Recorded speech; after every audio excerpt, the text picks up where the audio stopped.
തെളിനീർ വെള്ളവുമായി വീണ്ടും പുഴ.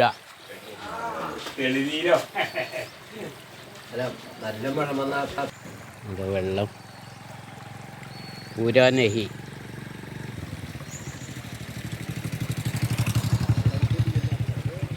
ഇന്നലെ വരെ വറ്റി വരണ്ട് കിടന്നിരുന്ന പുഴയാണിത്. ഇന്ന് വെള്ളമായി. പുരാനഹി വെള്ളം ഇന്നലെ വരെ. ഇന്ന് നിറച്ച് വെള്ളമാണ് പുഴയിൽ അല്ലേ. ഇന്നലെ വരെ വറ്റി വരണ്ട പുഴയായിരുന്നു ഇത്. ഇന്നിപ്പോൾ പുഴയാണോ എന്ന് കണ്ടാലറിയാത്ത വിധത്തിൽ വെള്ളങ്ങളൊക്കെ ആയി ഒഴുകുന്നുണ്ട്. ബംഗാളിനോടാണ് ഇന്ത്യ പറഞ്ഞത്, ആരും തെറ്റിദ്ധരിക്കരുത്. ഇതാണ് പുഴൻ്റെ അവസ്ഥ.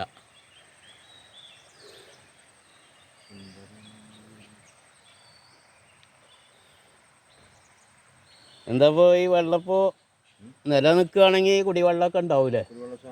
ക്ഷാമം തീർന്നു. ക്ഷാമം തീർന്നു തന്നെ പറയാം. ഇപ്പം എന്തായാലും നമുക്ക് ഈ ഒരു കണ്ടീഷൻസ് പോകാൻ തന്നെ ഒരു മാസം ഇവിടെ മോട്ടർ അടിച്ചാൽ യാതൊരു ബുദ്ധിമുട്ടും ഉണ്ടാവില്ല. ഒരു മാസം വരപ്പോൾ ഈ വെള്ളം തന്നെ മതി. വൈകിട്ട് മഴ ചോലോ. അപ്പോൾ ഉള്ള ക്ഷാമം തീർന്നു തന്നെ പറയാം. നമ്മളെ പഞ്ചായത്തിൽ തന്നെ ഏതാണ്ട്. മറ്റേത് 1.5 നമ്മൾ കൊടുത്തിരുന്നത്. ഇനി ഡെയിലി കൊടുക്കും. ഇന്ന് മുതൽ ഡെയിലിയാണ്. അങ്ങനെ ഇതാണ് ഇപ്പോൾ വെള്ളത്തിൻ്റെ അവസ്ഥ. 2 ദിവസം കൊണ്ടാണ് ഇപ്പോൾ ഈ വെള്ളം കൂടിയത്.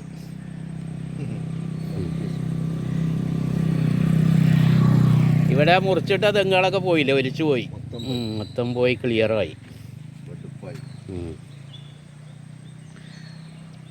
എന്നാ ശരി, ഓക്കെ. ഇന്നലെ വെള്ളം മഴ പെയ്തപ്പോൾ വരാൻ കൂടിയില്ല. അപ്പോൾ ഇന്ന് രാവിലെ ഒന്ന് വന്നു നോക്കിയാൽ അതേപോലെ അങ്ങാടിയിലും നമ്മളെ ചെറിൻ്റെ അവിടെ ചീപ്പ് എടുത്തിട്ടിരുന്നെങ്കിൽ ആ മണലൊക്കെ അതേമാതിരിക്ക് അങ്ങനെ ഒലിച്ചു പോയിരുന്നു. പിന്നെ ആരും കോരാൻ കാത്തിക്കണ്ടിയില്ല. അങ്ങനെ നോക്കാൻ പറഞ്ഞിരുന്നു.